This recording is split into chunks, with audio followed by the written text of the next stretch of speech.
오늘 하나님께서 우리에게 주신 말씀은 요한계시록 4장 5절에서 11절까지의 말씀입니다. 하나님의 말씀 우리 각자 계신 곳에서 함께 읽도록 하겠습니다. 보좌로부터 번개들과 우르릉거리는 소리들과 천둥치는 소리가 나고 보좌 앞에 일곱 등불이 타오르고 있는데 이것은 하나님의 일곱 영입니다. 또 보좌 앞에는 수정처럼 맑은 유리바다와 같은 것이 있고 보좌 가운데와 보좌 둘레에는 앞뒤로 눈이 가득한 네 생물이 있습니다. 첫째 생물은 사자처럼 생겼고 둘째 생물은 송아지처럼 생겼고 셋째 생물은 사람의 얼굴처럼 생겼고 넷째 생물은 날아가는 독수리처럼 생겼습니다. 네 생물은 각각 여섯 날개를 가지고 있고 날개 둘레와 안쪽에는 눈들이 가득합니다. 그들은 밤낮 쉬지 않고 말했습니다. 거룩 거룩 거룩 전능하신 주 하나님 전에도 계셨고 지금도 계시고 장차 오실 분이십니다. 그 생물들이 영원토록 사시는 보호자에 앉으신 분께 영광과 존귀와 감사를 드릴 때 24명의 장로들은 보호자에 앉으신 분 앞에 엎드려 영원토록 사시는 분께 경배하고 자기들의 면류관을 내려놓으며 말했습니다. 주 우리 하나님이시여 영광과 존귀와 능력을 받으시기에 합당하십니다.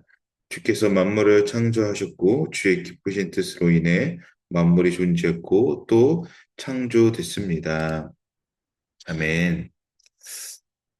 계속해서 사장을 함께 나누고 있습니다. 어제 본문에서는 요한이 성령의 이끌리심에 따라 하늘 보좌를 경험하게 되시오. 그리고 그 보좌에 앉으시 이가 하나님이심을 요한이 확인함에 따라 이 사단의 권세는 없으며 이 땅 가운데 이 만연해 보이는 악은 단지 마지막 때에 어떻게든 발악하고자 하는 사단의 발버둥이었다라는 것을 알게 합니다. 그렇게 믿는 우리는 이 땅에 만연한 악이 하나님의 이 어찌 보면 부재하심으로 생기는 것이 아니라 이 사단의 발악임을 이 정확하게 인지함으로 그러면 우리는 세상을 단지 악함으로 보는 것이 아니라 하늘 보좌에 계신 하나님을 바라봄으로 승리하신 주님과 나아가야 함을 어제 함께 나누었습니다. 이어 오늘 본문을 보면 어제 이 1절부터 4절까지는 하늘 보좌에 대해서 요한이 묘사했다면 오늘 5절부터 11절까지는 이 하늘 보좌 주변에 있는 것을 묘사합니다. 우리 5절 다시 한번 보도록 하겠습니다. 보좌로부터 번개들과 우르렁거리는 소리들과 천둥치는 소리가 나고 보좌 앞에 일곱 등불이 타오르고 있는데 이것은 하나님의 일곱 영입니다. 먼저 앞절을 보면 보좌로부터 이 천둥 번개가 친다고 합니다. 천둥 번개는 하나님의 영광에 대한 두려움, 그런 경외함을 상징합니다. 이와 같은 장면을 우리가 생각해 볼 때, 이 출애굽기 19장에 가보면 시내산에서 하나님의 임재 사건이 나옵니다. 하나님의 임재로 인한 이 시내산 주변에는 마치 엄청난 천둥 번개가 칩니다. 그때 이스라엘 백성들을 이 소리로 인해서 또 하나님의 임재를 나타내면서 이스라엘 백성들을 압도하는 장면이 나오죠. 이는 하나님의 임재가 얼마나 강력하게 다가오는지를 보여주는 것입니다. 우리도 천둥 소리를 경험할 때마다 깜짝 놀라거나 경이로움에 압도되듯이 하나님의 임재는 이와 같이 자중을 한 번에 압도하는 그러한 강력한 힘이 있다라는 것이죠. 하나님의 임재에 대해 다른 예를 또 생각을 해보면 이 대제사장이 지성소 안에 들어갈 때가 저는 생각이 납니다. 1년 중에 단 한 번 들어가는 이 지성소를 이 대제사장이 기대하는 마음도 있겠지만 하나님의 임재 앞에 죽었던 이 앞에 이 사건들도 기억을 한다면 이 지성소에 들어가는 것은 생각보다 이 기대보다는 두려움에 인식되었다는 것. 그렇게 하나님의 임재에 대한 이 두려움에 대한 그런 생각이 있었을 거라는 것이죠. 그렇습니다. 하나님의 임재는 이와 같이 강력하다라는 것입니다. 그런데 오늘 우리의 입술 속에서 조금 고백되어 있는 현대에서 우리가 조금 다루어지는 이 하나님의 임재는 조금은 좀 가볍게 여겨지는 면이 있지 않는가 싶습니다. 오늘 본문을 이야기하죠. 하나님의 임재는 천지가 요동칠 정도로 강력함이 이 봉반하는 이 임재라고 말합니다. 또 하나님의 이 지성소에 들어갈 때에 이 하나님의 임재는 어떻게 보면 두려움과 경외에 대한 이 상징이 된다라는 것입니다. 하나님의 임재는 마치 우리가 자연 만물에서 우리가 장엄함을 경험하듯이 이 자연 만물을 바라볼 때 마치 이 압도될 때와 마찬가지로 하나님의 임재는 이와 같이 장엄함 속에서 전율되어 경험되어진다라는 것이죠.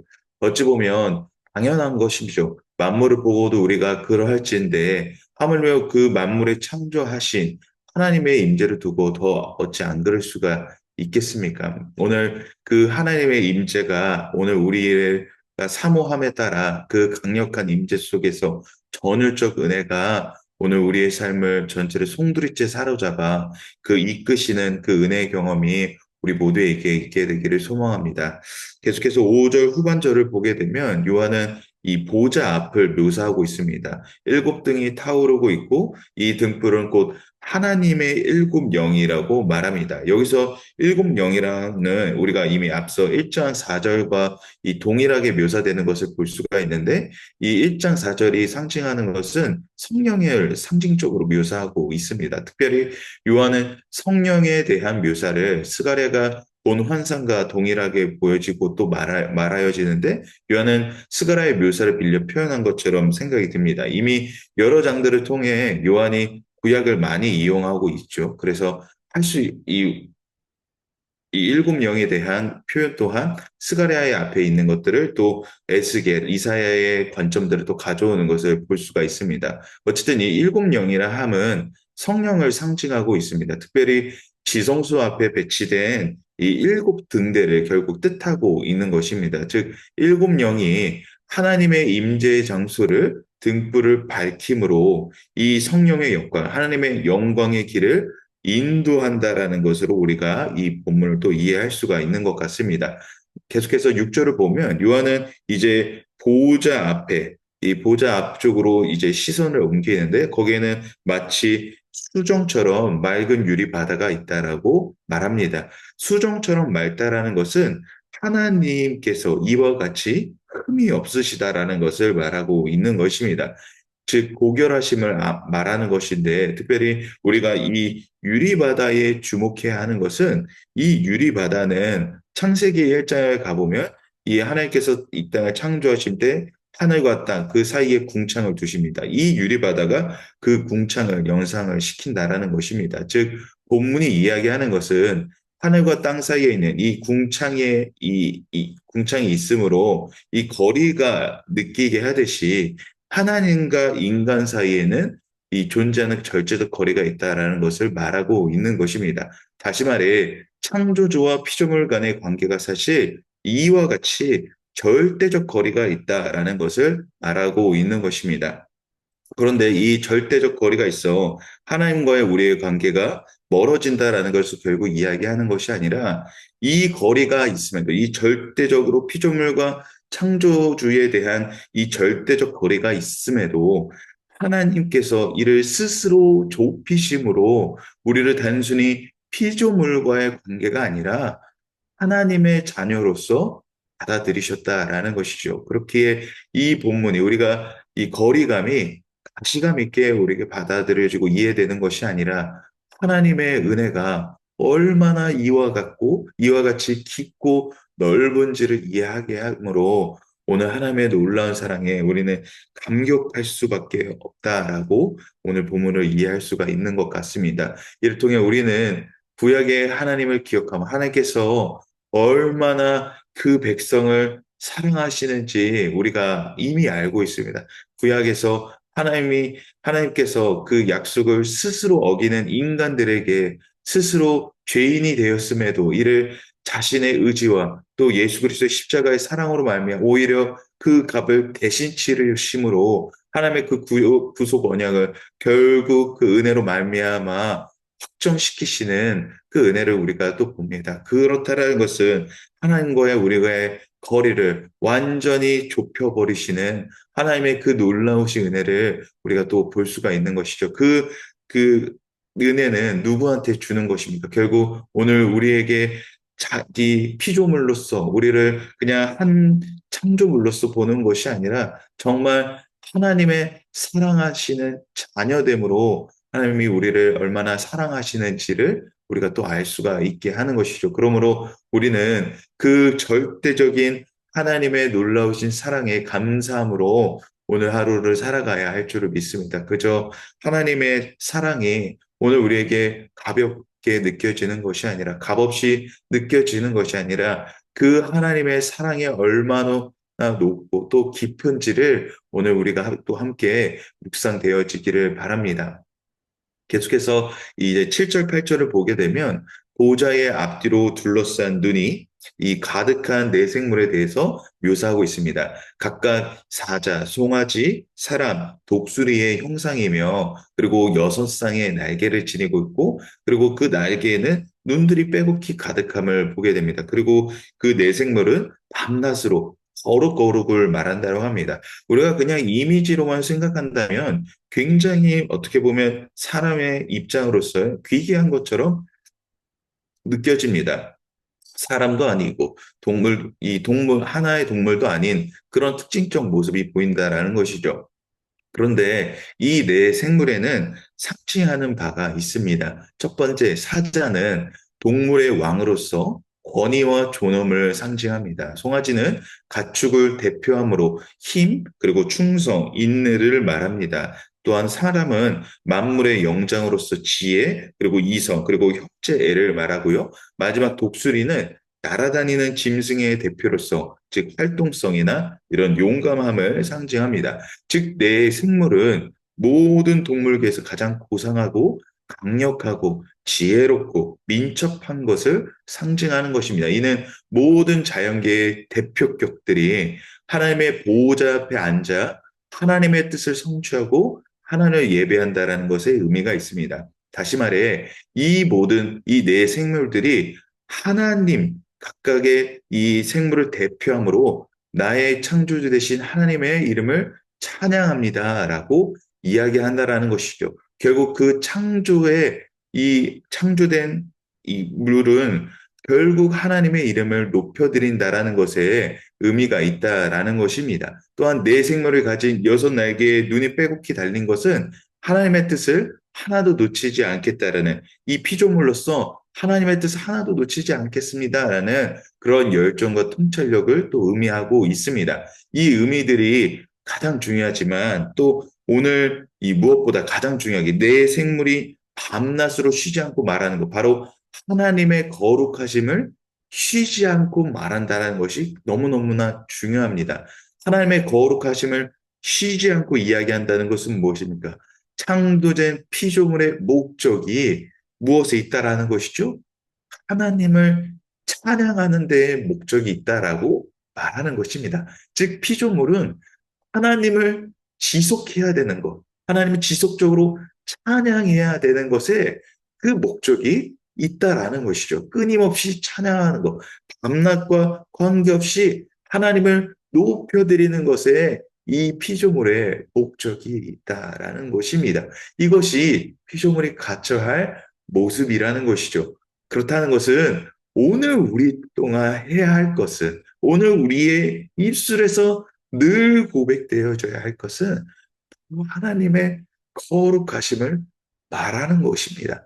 하나님의 거룩하심을 말하는 것은 오늘 우리의 입장을 바르게 이해하고 있으며 하나님의 주되심을 인정하는 행위라는 것이죠. 그렇습니다. 오늘 우리는 하나님의 거룩하심을 말해야 합니다. 하나님의 거룩하심을 말하는 것은 무엇입니까?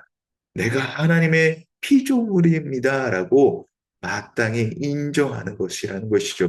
그러나 이를 우리는 소홀히 하는 것 같습니다. 그러한 소홀히 한 결과는 어떻게 됩니까? 곧 멸망에 이르게 될 것입니다. 우리는 매일 양치를 합니다. 그러나 이를 소홀히 하거나 하지 않으면 어떻게 됩니까? 이가 모두 썩어 오히려 나중에는 몽땅 뽑아야 될 것입니다. 나중에는 이 씹는 곳조차 이가 아려서 아플 것입니다. 이와 같이 하나님의 거룩하심을 말하는 것은 오늘 우리가 마땅히 반드시 해야 하는 것입니다. 그렇지 않으면 썩게 될 것입니다. 그렇습니다. 오늘 우리는 우리의 인생 가운데에 늘 하나님의 거룩하심을 말해야 합니다. 하나님의 거룩하심을 선포할 때에 바로 하나님의 임재를 경험하게 된다라는 것이죠. 세상의 악함에 여전히 타협과 악의 억눌림을 당하는 것은 어찌 보면 오늘 우리가 마땅히 해야 할 하나님의 거룩하심을 선포하지 않고 있기 때문에 그렇다라는 것입니다. 그렇기에 우리는 하나님의 거룩하심을 오늘 우리의 입술 가운데서 계속해서 이 거룩함을 말함으로 나와 이 땅 가운데 이 주인 되시는 하나님의 이 놀라우신 거룩하심을 우리 스스로가 계속해서 말해야 된다라는 것이죠. 이 거룩하심을 선포한 때 이 땅이 변화되어지는 놀라우신 은혜를 또 경험하게 된다라는 것입니다. 비단 이것은 이 하나님의 임재를 하나님의 거룩하심을 말하지 않는 것은 사실 오늘 나만의 문제로 끝나는 것은 또 아닙니다. 왜냐하면 오늘 내 주변과 내 삶의 모든 것들이 멸망하기 전에 돌아오도록 날마다 하나님의 거룩하심을 선포해야 된다라는 멸망하기 전에 하나님의 거룩하심이 선포되어질 수 있게 우리는 말해야 된다라는 것이죠. 사랑하는 성도 여러분, 그러므로 우리는 날마다 거룩을 우리의 모든 삶 가운데서 전심으로 이 거룩을 계속해서 선포해야 합니다. 거룩의 선포는 오늘 우리의 삶과 모든 환경들을 변화시켜 주실 것을 변화시키는 궁극적인 힘이 될 것입니다. 바로 거룩이 그러한 힘이 있기 때문입니다. 바로 그 거룩이 하나님을 상징하기 때문에 그렇다라는 것이죠.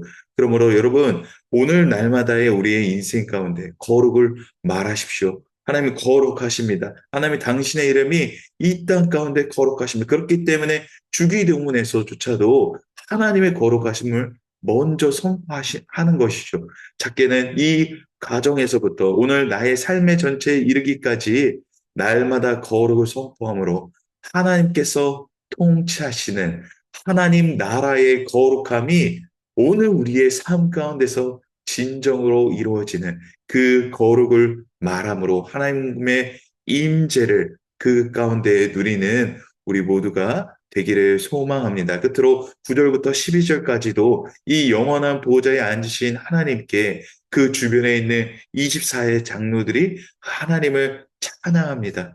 하나님의 존귀하심을 높임으로 사장이 끝이 납니다. 그렇습니다. 모든 만물들은 하나님의 거룩을 선포해야 됩니다. 하나님의 찬양하는 것, 바로 그 거룩을 말함으로써 하나님의 나라가 그곳 가운데 임하게 되는 것입니다.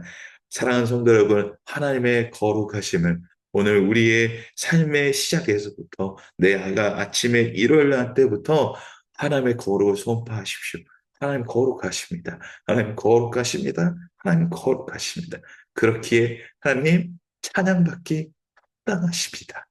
나는 그 거룩을 선포함으로 하나님이 오늘 우리의 가운데 임하시는 그 강력한 임재하심을 바로 그 거룩을 말함으로 선포되어지는 하나님의 놀라우신 은혜가 오늘 우리 가운데 있게 되기를 소망합니다.